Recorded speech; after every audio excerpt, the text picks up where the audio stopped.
Hi everyone, welcome to my YouTube channel.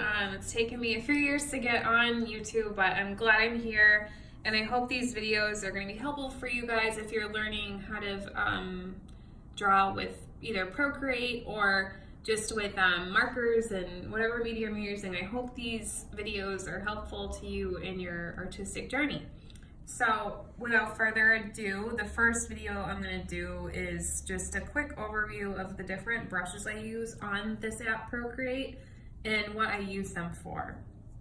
And to give you a bit of background, this device is the iPad Pro 12.9 inch in 512 capacity.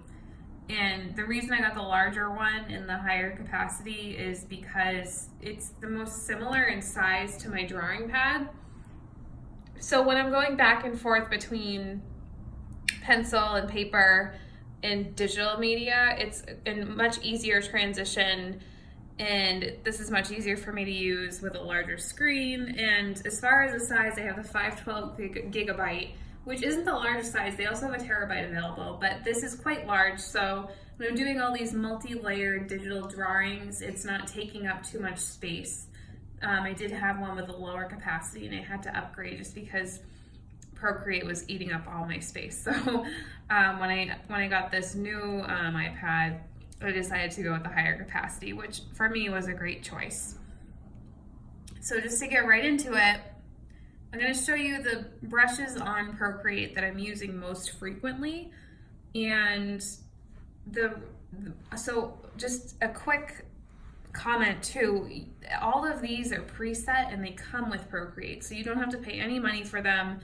You can tweak them a bit, you can make them your own. You can make a custom brush, which I have done. I haven't released it to the public yet just because I want to tweak it and make it sure it's perfect before I make it available to you guys. But when I'm working, I'm usually just working off the presets. And what I've done here is create a brush set from the presets. So the brushes haven't changed at all. I've just made my own grouping here called frequents that I use most frequently. So instead of going through and searching for each brush every time I want to use it, I just go to my frequents tab and I know that all the brushes I use are right here. So to add your own brush tab, you just hit that little plus sign that's in blue right there. So just to go down the list, I'm not going to do this in order. I'm going to do it in order based on how I draw. So the first brush I would use would be the technical pencil, and I'm typically going to be doing it in black because my background is typically white, and I like it to appear as much like a graphite pencil as possible. I'm going to zoom in here just so you can see the texture. So as you can see, it's very similar to what it would look like on paper. Most people don't even notice that this is digital. And I will do a quick little, I'll erase her lip here just so you can see how this applies.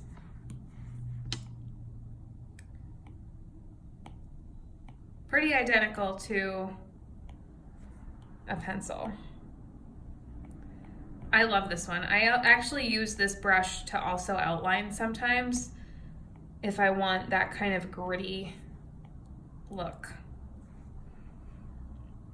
So that's the brush I've used in this whole sketch. So from there, I would add another layer, and really quick guys, this is not going to be a full tutorial. I will show you all these little nuances with the app in another video when I do a Procreate outline, an overall video. Today is just so you can see which brushes I'm using most frequently. After I do that, I usually do an acrylic. I'm using the acrylic brush for most things, but I do a skin tone layer with this acrylic brush. And I get this question a lot. A lot of people say, why does my acrylic brush not look like yours? It's most likely because under dynamics, it usually comes automatically set to glazed, which will kind of give you, as it says, like this glazed look. It's not as opaque. I like using the normal brush. If you were going to compare it to an actual acrylic brush and canvas, this glazed look would be as if you were going to add a glaze to it, an acrylic glaze, or some sort of medium that would make it more viscous. If you have it on normal, this is like just plain old acrylic paint right out of the tube, which is probably why I like it, because when I painted, I used a pretty thick application of paint. So this is how this one applies. As you can see, it's kind of still streaky, so it has that little bit of texture. It's just enough for what I'm looking for. And I usually put this one, obviously, over the skin.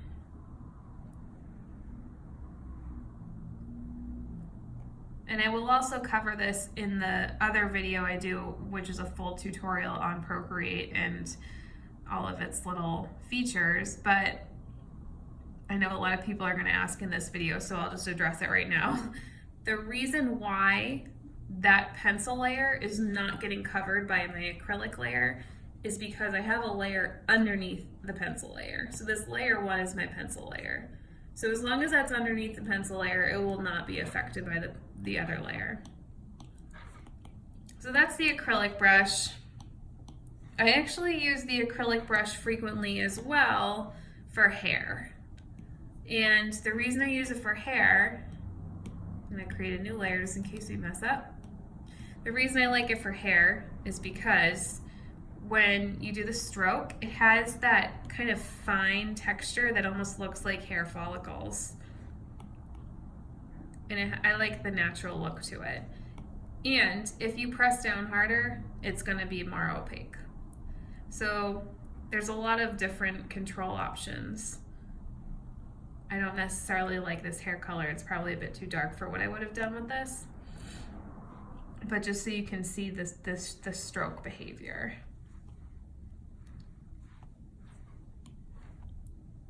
So that's how I would use it for hair. Going down the list, so this chalk brush, this is an interesting one. I use this a lot if I wanted to add texture to an already flat color layer. So for this, her skin tone, for example, I might take this chalk brush and go over it in maybe like a desaturated mauve-y color, thinking that this would actually make a really nice color for an eyeshadow. And I don't know if you can see this, but it has a lot of texture to it. And that's some very heavy eyeshadow, but I just want you to be able to see that texture there. It has a bit of grit to it. It's good too if you wanted to do a shadow. So you could take that color of the skin tone,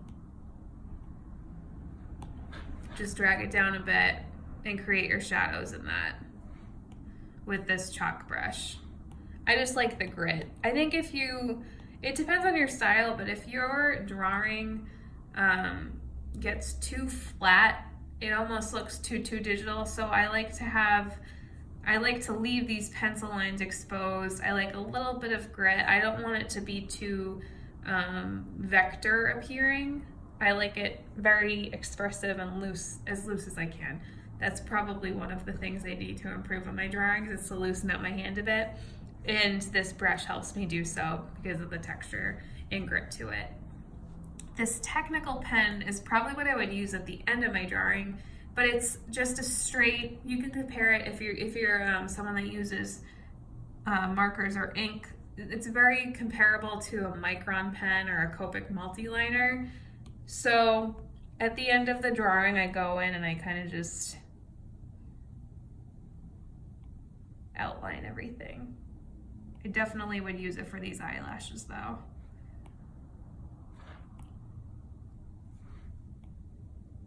I use this one a lot too at the end. If I see any small areas I need to fill in, I'll go in and I'll do it with this technical pen. I would also use the technical pen to add the finer details to my hair. So as you can see here, I'm kind of going right at the scalp with the technical pen. And I always draw slightly outside of the lines with these technical pen hairlines to make the hair look a little bit wispy. And if I had colored in this whole ponytail too, I probably would have done it right here. Just a little bit more expression. This technical pen, as far as the scale of the brush, doesn't get too large. So right here on the size tab, I'll scooch this over so you can see. On the brush size control, I have it all the way up And on an 11 by 14 canvas on Procreate, this is as large as it gets. So it doesn't get too big, but on the other hand, it makes it really good for adding tiny, tiny details. The studio pen is similar, but it has a bit of a taper to it. So that just means when I start my line, it's gonna start off thin and then it will get thicker. And a lot of that also has to do with the pressure you're applying. So when I start off, I'm doing it light and then my hand gets a little heavier. So it's still very similar to the technical pen, just has a bit more volume to it. This Nichols, I actually use this a lot for backgrounds.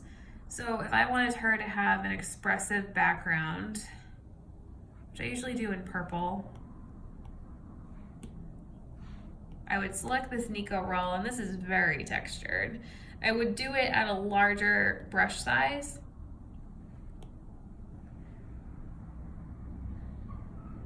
And go like that. And the reason why her eyes right now are purple is because I didn't put a masking layer down, but you could always just erase that.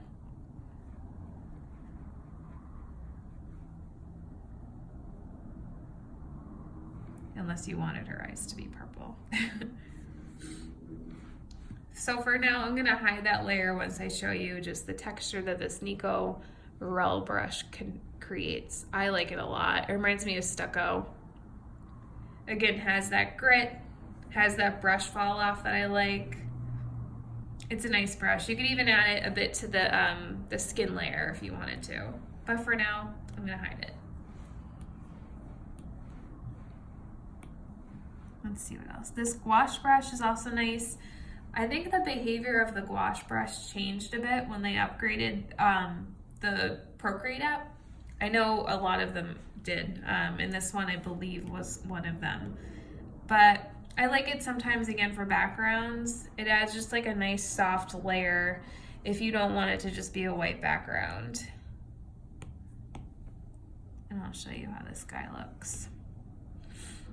So super soft. I do have it on the lower opacity, but if you wanted to increase the opacity, and it's another one of those buildable brushes.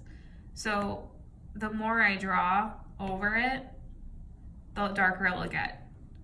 And I think the Procreate, who's developed by Savage Media, I think they did an amazing job of brushes like these look and behave so similar to the actual media that it is trying to convey.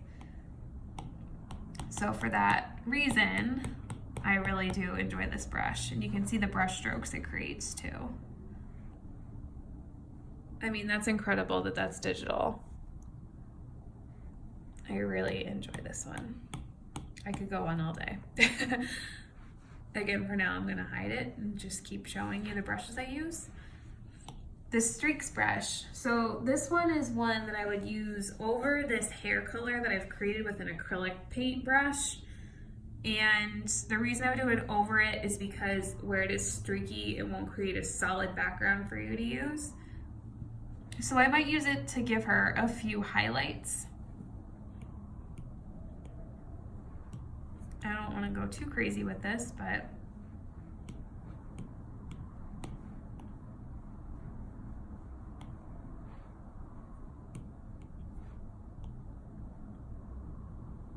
I'm gonna start that over for you guys so you can see.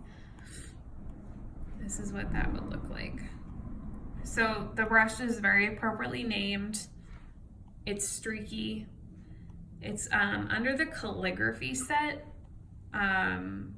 I don't know how it would be used in calligraphy. I'm not too great at hand lettering myself, but I like the way it applies for my purposes.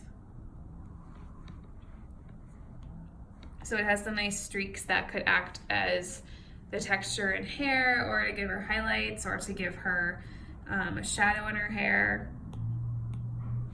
So I use that one sometimes as well. I'm gonna skip down to this flowing hair. It's under the touch-up set because I would use it for the same thing that I would use the streaks brush for.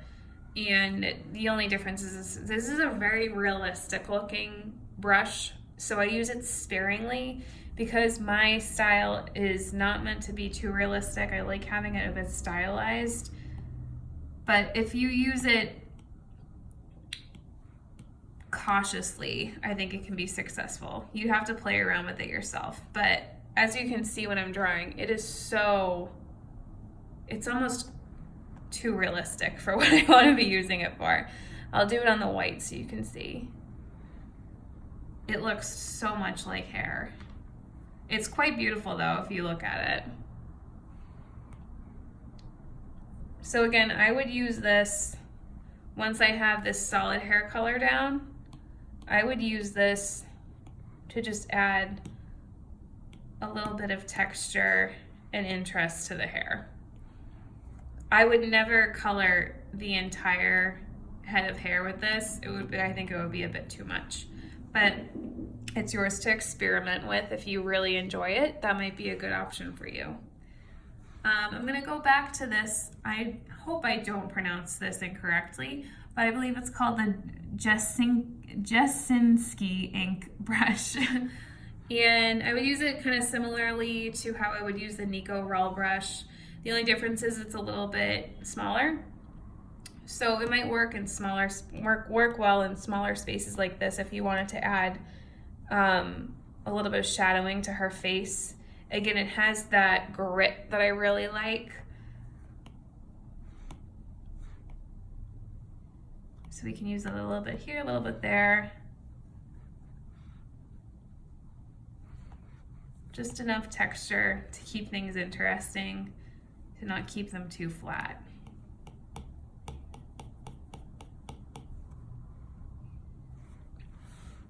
And then moving along, the other brush would be the noise brush. I actually really like this brush, and I hadn't used it until this year. But the reason I like it is kind of the same thing I've been saying over and over. I like a little bit of grit and I like a little bit of texture in the drawing. So at the end of my drawing, if I look at it and I think, oh, she looks a little bit too flat, I might add that brush at a hair lighter than her skin tone. And I will create a new layer for this and just draw like this. And you probably can't even see this on camera, but it just adds a little bit of texture to her skin tone. It would be great as a blush as well. So if you wanted to make this a little bit pinky, you could just add a touch of this on her cheeks. And it kind of has a powdery feel to it. And I'd say with this one a little bit goes a long way. I probably did that a bit too strong for my taste. But if we go back, maybe lower the opacity a bit, it can be really nice. So again, that is the noise brush. We've covered flowing hair. The light brush, I love this brush. I've done a ton of videos on it on my Instagram. You guys seem to like it too. This works best if you're using a dark background. So I'm actually gonna just show you that really quick. I'm just gonna hide these layers for now and create a dark background. We can actually do that by clicking this background color and just selecting the color we want it to be. I usually do like a desaturated dark blue, which would be right about here. And going back to that light brush, you can select a color you want. It's most successful obviously with a light brush. So I have this very bright teal color selected. It's almost white, but it has a little bit of color in it. And when you apply the light brush, you're gonna see instantly what it does. It just illuminates everything. So when I'm drawing maybe a dress, an illuminated dress, I would do it typically at the bottom. And again, everything is pressure sensitive, so the harder you press, the more intense the application is gonna be. Similar to the light brush, another one of my frequently used brushes is the glimmer brush. I use this a lot for if I'm doing a couture sketch. A lot of Elie Saab gowns need that kind of glimmery, shimmery look. And the reason I highlight Elie Saab is because I'm drawing his gowns a lot. I love his style. I think he's a genius. So this brush would be great for a gown like that, anything with a bit of shine to it.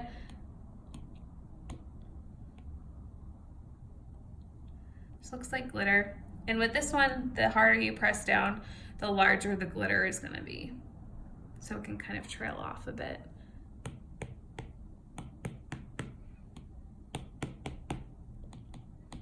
So those are my most frequently used brushes. One thing I didn't address, I'm gonna switch this back to white.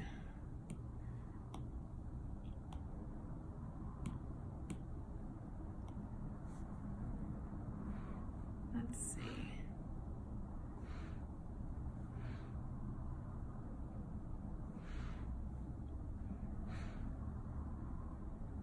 There we go. One thing I didn't address was the switching of dynamics too much. So I'm gonna show you that with the technical pen. If you click the brush, it will bring up these dynamics. The one thing I really only ever play with is under stroke, and it's this streamline option. The further you go to the right, the more controlled that line will be. So this is creating a nice smooth line for me. The further to the left I go, the less control of the line there is. So it kind of moves with my hand.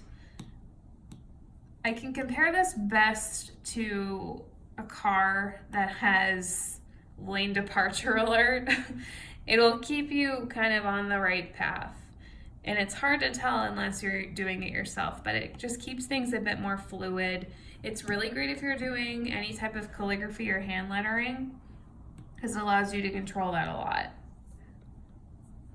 And then the other thing I didn't talk about, which I should mention too, on the left side is a panel that allows you to change the size of the brush and then the opacity of the brush.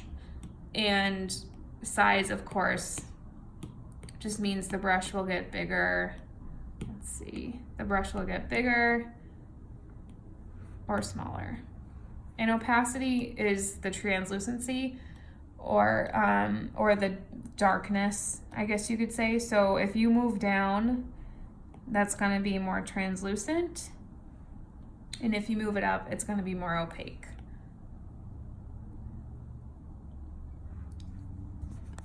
So for now, that is about it. I do plan on doing a more in-depth tutorial that will give you the basics of Procreate. This video is great for someone that's already been on Procreate for a while and they want to know just what brushes I use to create my fashion illustrations. And now you know. So these are all the brushes. I will do a quick scroll. So if you wanted to screenshot this, you're welcome to screenshot these and save these brushes to your own set. All right, I hope you've liked it. Enjoy. Thanks.